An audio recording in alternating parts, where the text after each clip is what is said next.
Wie meer over vleermuizen wilde weten, kon zaterdag terecht aan het kasteel Meiland in Heusden-Zolder. En de vleermuis is nog altijd een dier met een boeiend verhaal.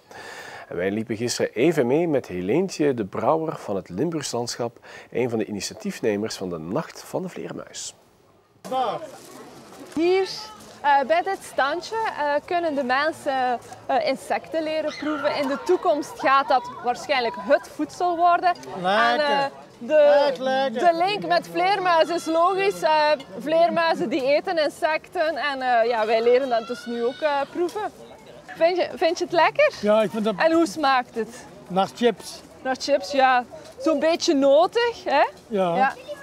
Dus er zijn ook verschillende soorten.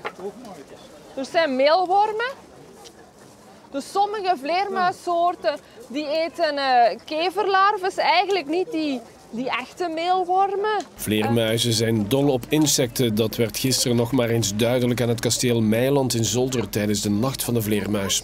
Rond de vleermuis hangt een waas van geheimzinnigheid. Veel volk daarom voor een spannende avondwandeling.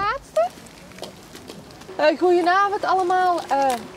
Leuk dat jullie mee komen wandelen.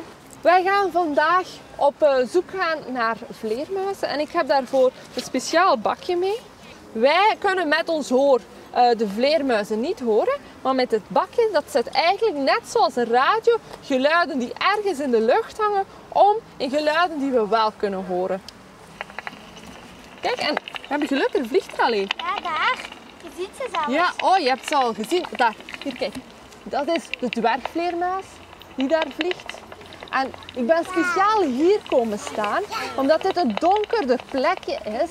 Vleermuizen eten heel wat insecten en iedereen kon zaterdag ook een vleermuishapje of insecten eten aan kasteel Meiland. Smaakt hard naar okkernoten. Ja.